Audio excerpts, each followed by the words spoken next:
दोस्तों नमस्कार। स्वागत है आपका हमारे YouTube चैनल सब staff to clerk promotion bankers way में।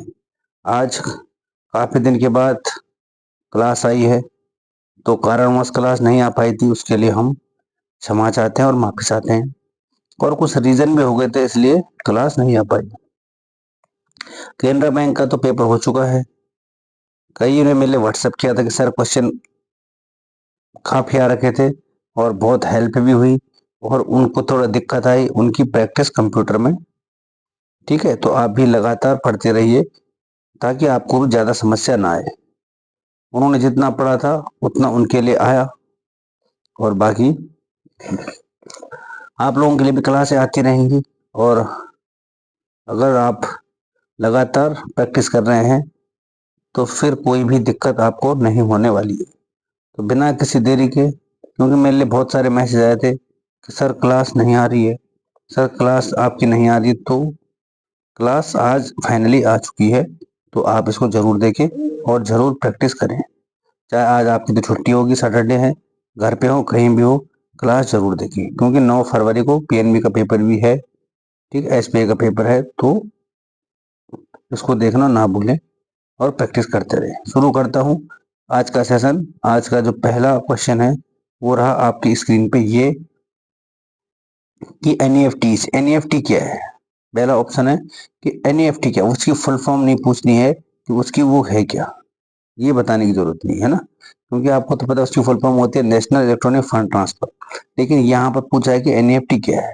पहला ऑप्शन है आपकी स्क्रीन पर ये कि national electronic fund transfer system offered N efficient secured economically facility, कि ये ऐसा एक सिस्टम है फंड ट्रांसफर करने का कि जो काफी सिक्योर है। ठीक है, इकोनॉमिकली फैसिलिटी, इसमें आप पैसे यहाँ से और दूसरी जगह आप ट्रांसफर कर सकते हैं। दूसरा है NEFT is available for retail customer, कि जो एनईएफटी है वो रिटेल कस्टमरों के लिए उपलब्ध है।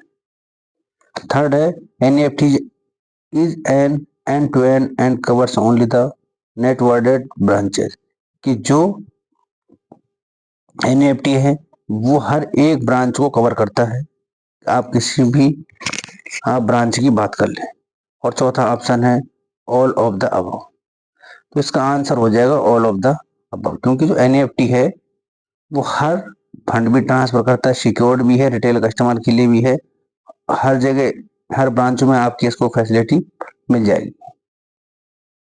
थोड़ा ये देख लेते हैं कि एनईएफटी क्या है, कितने रुपए तक का है, इसको थोड़ा एक्सप्लेन कर लेते हैं। एनईएफटी यानी national electronic fund transfer electronic भुगतान प्रणाली है। यह one two one money transfer system है। इसके जरिए आप एक बैंक से दूसरी बैंक शाखा में पैसे भेजा भेजा जा सकते हैं, और एनईएफटी के जरिए पैसे ट्रांसफर भी किए जा सकते हैं। इन बातों का ध्यान रखना होता है कि जो बैंक को प्राप्त करने वाला है, उस शाखा का नाम, उसका आईएफएससी कोड और बैंक की जो खाता संख्या है वो बिल्कुल सही है, और आपको एनईएफटी करने में ज्यादा दिक्कत नहीं आएगी। Next, how many parties are mainly involve in promissory note, जो वचन पत्र होता है, जो प्रोमिसरी नोट होता है, कि उसमें कितने मुख्य पक्ष शामिल होते हैं, कितने रूप से मुख्य पक्ष इसमें शामिल होते हैं, है ना, प्रोमिसरी नोट में। पहला ऑप्शन है एक पक्ष, दूसरा एक पक्ष तो हो ही नहीं सकता ना, क्योंकि पक्ष तो हमेशा दो होते हैं, तो एक तो हो नहीं सकता। दो, टू पक्ष, पांच पक्ष या थ्री पक्ष। तो मेनली इसमें तीन पक्ष प्रोमिसरी नोट में शामिल होते हैं। कहीं पर आपको दो भी मिल जाएगा, लेकिन इसमें जो मेनली होते हैं वो होते हैं तीन पक्ष शामिल। ऑप्शन नंबर थर्ड इसका करेक्ट आंसर हो जाएगा। इसमें तीन पक्ष शामिल होते हैं। अब तीन पक्ष शामिल कैसे होते हैं, थोड़ा इसको समझ लेते हैं कि तीन पक्ष जो प्रोमिसरी नोट है इसमें शामिल किस प्रकार होते हैं। प्रोमिसरी नोट में आमतौर पर तीन मुख्य पक्ष शामिल होते हैं। पहला आहारता, अदाकर्ता और पेयी, देनदार। प्रोमिसरी नोट ऋण समझौतों में बहुत अलग नहीं होता। यह एक कानूनी वित्तीय उपकरण है। एक लीगली जो लेन देन है वो है। इसमें एक पार्टी किसी दूसरी पार्टी को किसी खास दिन पर पैसे चुकाने का वादा करती है। मान लीजिए आपने आज कह रखा है कि हम भाई पैसे चुकाएंगे, तो आपने ऋण ले रखा है, तो आप अपने पैसे इसमें चुका देते हैं या चुकता करते हैं। आहर्ता द्वारा हस्ताक्षरित लिखित समझौते में किसी खास तारीख पर या मार्ग जाने पर पैसे चुकाने का वादा किया जाता है कि भाई इस डेट को हम तुम्हारे जितना भी ऋण है, जितना भी लोन है, वो चुका देंगे। और ये तीन टाइप का, तीन इसमें मुख्य पक्ष शामिल होते हैं। ठीक है, चलते हैं नेक्स्ट क्वेश्चन की तरफ। Name the person to whom the amount of the cheque is payable. कि जो वचन पत्र में ये इसका नहीं है। ठीक है, अगर कोई पर्सन चेक को पे कर रहा है तो वो पर्सन क्या कहलाएगा। अगर कोई अमाउंट पे कर रहा है तो उस पर्सन को क्या कहेंगे। अगर कोई चेक को पे कर रहा है, पहला ऑप्शन है ड्रॉवर, दूसरा है पेई, तीसरा है ड्रॉई और चौथा है एक्सेप्टर। तो अगर कोई भी चेक को अगर पे कर रहा है, ठीक है, तो उसको कहा जाता है ड्रॉई। ठीक है, तो आपको अभी इसका एक्सप्लेन करते हैं कि ड्रॉवर क्या होता है, पेई क्या होता है और ड्रॉई क्या होता है ना। आपको मैंने 3-4 बार समझा लिया, लेकिन ये थोड़ा कंफ्यूज वाली चीजें हैं और कंफ्यूज हो जाता है आदमी। तो इसको थोड़ा बताता हूँ कि अगर जो पे कर रहा है और जो देनदार है, जो लेता है वो क्या है, जो साइन करता है वो क्या है और बैंक क्या है। तो थोड़ा आपको इसमें पता दे देंगे पे कौन होता है, जो पे कर रहा है, ड्रॉई कौन होता है, जो साइन कर रहा है, और जो पे कर रहा है वो कौन होता है ना। फिर आप बोलोगे सर यहाँ पे तो ड्रॉवर आना चाहिए था, यहाँ पे पे ही आना चाहिए था, जो कि कस्टमर है जिसका खाता है। तो एक बार देख लें, सुन ले और फिर कमेंट करें। पहला ऑप्शन है ड्रॉवर या लेखक। लेखक वह व्यक्ति होता है जो चेक पे लिखता है और उस पर हस्ताक्षर करता है। जो चेक पे लिखता है और जो साइन करता है वो होता है ड्रॉवर, क्योंकि चेक तो उसी का है। और ड्रॉवर बैंक को किसी को राशि में भुगतान करने का आदेश देता है, वो ड्रॉवर है। ठीक है, लेकिन जो पे करता है ना, पे तो कौन करता है, बैंक। पहले सुन लेना, मैंने इसीलिए बोला पहले सुन लेना, जो पे कौन करता है, बैंक। तो बैंक क्या हो जाएगा यहाँ पे, ड्रॉई। ठीक है, अगला ऑप्शन आता है आपका पे। पे पे आता हूँ, चलो पहले ड्रॉई बता लेता हूँ ना। अगला ऑप्शन आता है आपका ड्रॉई। ड्रॉई होता है एक बैंक या बैंकर होता है जिस पर चेक पर लिखा होता है ड्रॉई को चेक पर लिखी गई राशि भुगतान या हस्तांतरण करने का आदेश देता है। कि जो ड्रॉवर होता है वो बैंक को बोलता है भाई कि इस व्यक्ति को इतने रुपए देने हैं, और वो साइन करके दे देता है। और बैंक उस व्यक्ति को इतने रुपए, कस्टमर को रुपए देता है। तो बैंक हो जाएगा ड्राई, ड्रावर हो जाएगा जिसने हस्ताक्षर किए। और अगला आता है पे।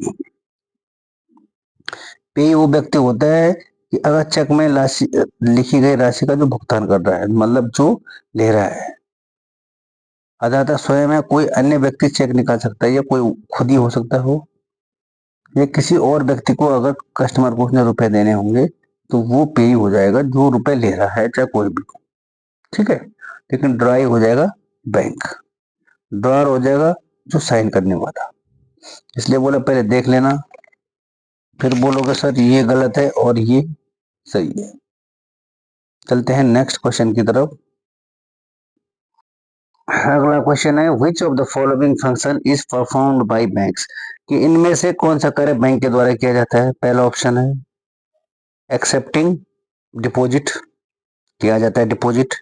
लेंडिंग मनी भी की जाती है, करेंसी को एक्सचेंज भी किया जाता है, और ऑल ऑफ द अबव। इसमें बैंक द्वारा पूरे कार्य किए जाते हैं। एक्सेप्टिंग ऑफ मनी भी किया जाता है, लेंडिंग मनी और करेंसी एक्सचेंज भी किया जाता है। चलते हैं अगले क्वेश्चन की तरफ। आप लोगों को अगर पसंद आ रहा है तो सही है, और नहीं आ रहा है तो फिर क्या कर सकते हैं।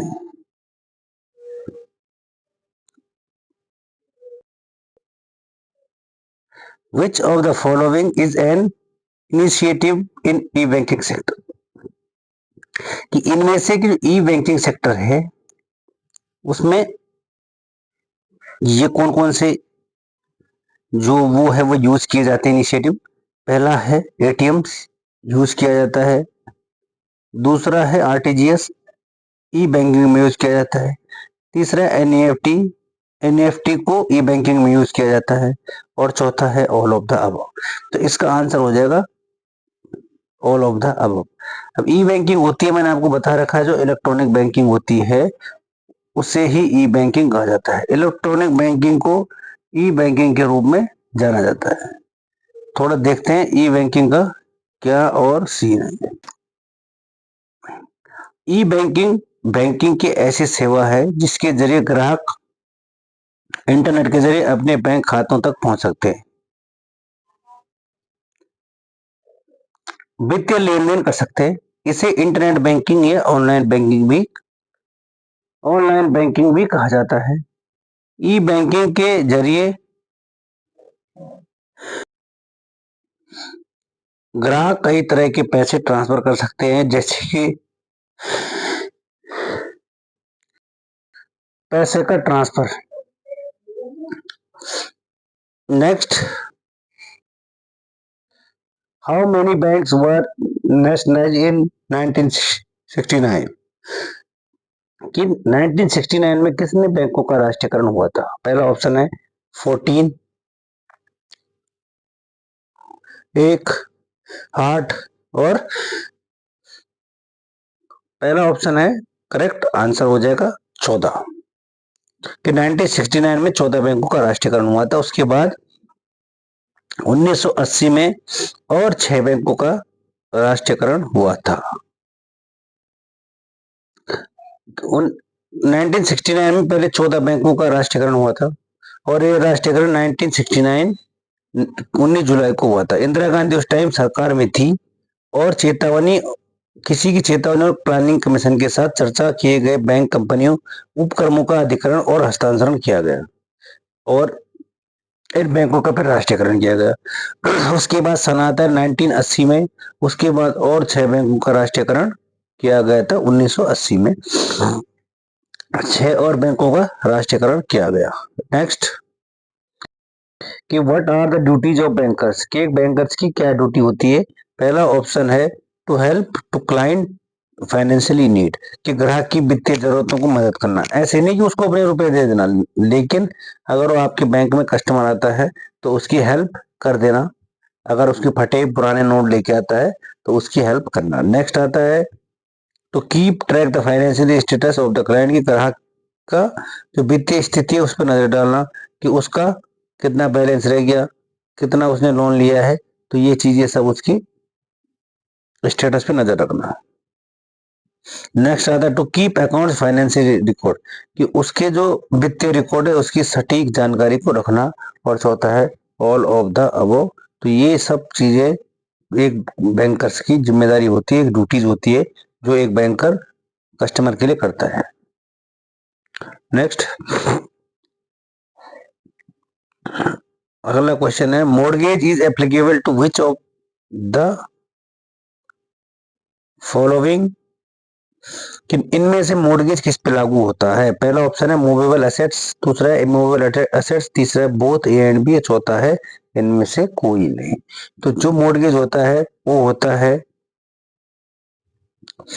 लैंड, हाउस, इमूवेबल, जो मूव नहीं कर सकते मॉर्गेज उन पे लागू होता है।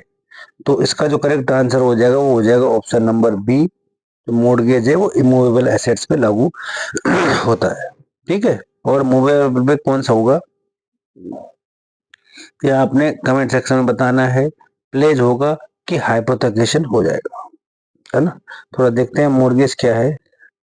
मॉर्गेज या गिरवी रखना एक प्रकार का ऋण है जिसका उपयोग उधारकर्ता किसी मकान की खरीद या रखरखाव पर, क्योंकि जो मकान होता है वो होता है इमूवेबल, कि वो मूव नहीं कर सकता, या रियल एस्टेट के रूप में करता है। साथ ही समय के साथ इसका भुगतान करने पर सहमति भी जताता है। ठीक है, next, where is mortgage define, कि मोर्गेज को कहाँ परिभाषित किया गया है। पहला ऑप्शन आ जाएगा ट्रांसफर ऑफ प्रॉपर्टी, दूसरा है कॉन्ट्रैक्ट एक्ट, तीसरा सेल ऑफ गुड्स, चौथा है ऑल ऑफ द अबव। जो मोर्गेज है उसको डिफाइन किया गया है ट्रांसफर ऑफ प्रॉपर्टी में, उसको डिफाइन किया गया है। ठीक है, ट्रांसफर ऑफ प्रॉपर्टी में मोर्गेज को डिफाइन किया गया है। Next, where is definition of fraud given, अगर फ्रॉड हो जाता है तो उसकी परिभाषा कहाँ पर है, क्योंकि बैंकिंग में हर चीज को डिफाइन किया गया है।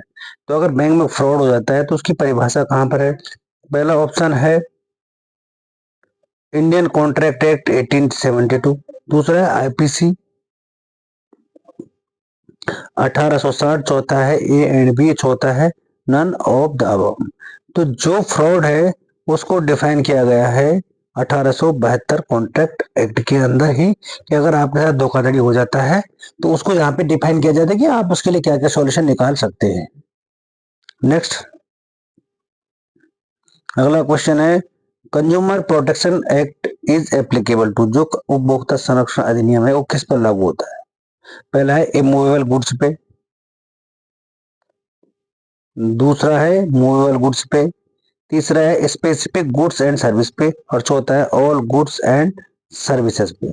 तो जो कंज्यूमर प्रोटेक्शन एक्ट है वो सभी गुड्स और सर्विसेज सब पे लगता है कंज्यूमर संरक्षण अधिनियम, यानी उपभोक्ता संरक्षण अधिनियम इन सब पे लगता है, सभी गुड्स पे और सभी सर्विस पे ये चीजें लागू होती है। थोड़ा देख लेते हैं कंज्यूमर प्रोटेक्शन एक्ट कब का है और क्यों है। उपभोक्ता संरक्षण विधेयक 1886 का उद्देश्य उपभोक्ताओं के हितों को बेहतर सुनिश्चित करना तथा उपभोक्ता विवादों को निपटारे और उससे संबंधित मामलों के लिए उपभोक्ता परिषदों और अन्य प्राधिकरणों की स्थापना की गई थी,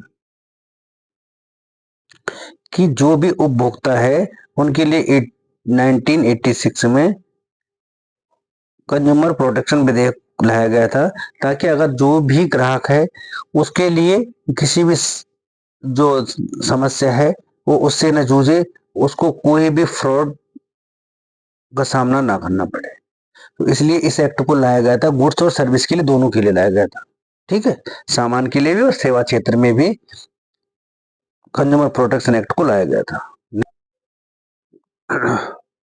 when was consumer protection act passed in India, के भारत में कि जो उपभोक्ता संरक्षण अधिनियम है उसको कब पास किया गया था। पहला ऑप्शन है 1968, दूसरा है 1986, तीसरा 1984, चौथा है 1976 में।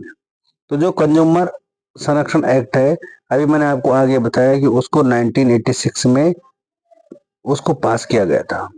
ठीक है, next, which of the following can act is consumer dispute redressal agency. ठीक है, कि निम्नलिखित में से कौन उपभोक्ता विवाद निवारण एजेंसी के रूप में कार्य करता है। Redressal agency. ठीक है, थोड़ा आज समस्या हो रही है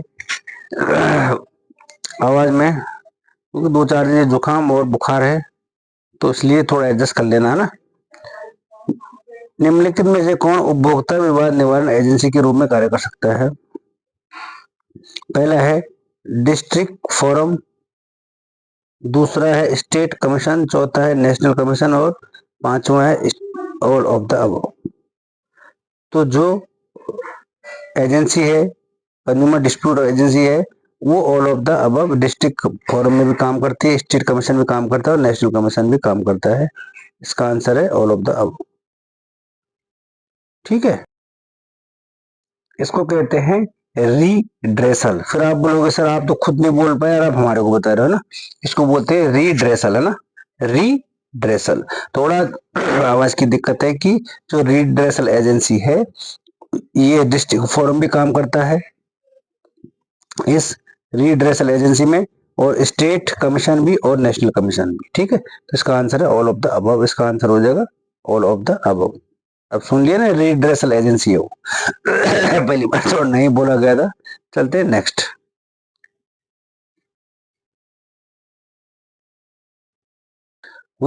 Which of the following banks are covered under the Banking Ombudsman Scheme 2006? कि निम्नलिखित में से कौन से बैंकिंग लोकपाल योजना के अंदर आते हैं 2006 में? पहला है शेड्यूल्ड बैंक, ये भी आते हैं। दूसरा है रीजनल आरआरबी, वो भी आते हैं। तीसरा शेड्यूल्ड प्राइमरी कोऑपरेटिव बैंक, वो भी आते हैं। और चौथा है ऑल ऑफ द अबव। तो इसका आंसर है ऑल ऑफ द अबव। ये सभी बैंक हैं जो कि अम्बड्समैन स्कीम 2006 के अंदर आते हैं। ऑप्शन नंबर सी फोर्थ इसका करेक्ट आंसर हो जाएगा। Next, which of the following an example for informal lender? कि इनमें से इनफॉर्मल लेंडर कौन सा है जो मतलब फॉर्मल नहीं है, कि जो अनौपचारिक ऋणदाता का उदाहरण नहीं है, मतलब वो औपचारिक है कुल मिलाकर। पहला है बैंक, दूसरा है एम्प्लॉयर्स, तीसरा रिलेटिव, चौथा है फ्रेंड्स। तो इसका करेक्ट आंसर हो जाएगा बैंक। बैंक एक औपचारिक ऋणदाता है कि वो अनौपचारिक नहीं है। बाकी आपका जो फ्रेंड्स है वो आपको अनौपचारिक उधार देता है, रिलेटिव अनौपचारिक उधार देते हैं, लेकिन जो बैंक है वो आपको औपचारिक ही उदाहरण ऋण देगा। इसका आंसर हो जाएगा बैंक, जो कि फॉर्मल है, मतलब है ना, उधार देने वाला। Next, when the loans is granted for purchase of white goods is called। अब व्हाइट गुड्स पता क्या होते हैं? रेफ्रिजरेटर, एसी, वॉशिंग मशीन और फैन, इनको व्हाइट गुड्स में गिना जाता है। सफेद वस्तुओं की खरीद के लिए ऋण दिया जाता है, उसे कहा जाता है, पहला ऑप्शन है व्हाइट गुड्स लोन, दूसरा है बिजनेस लोन, तीसरा प्रोप्राइटरी लोन और चौथा है कंज्यूमर ड्यूरेबल लोन।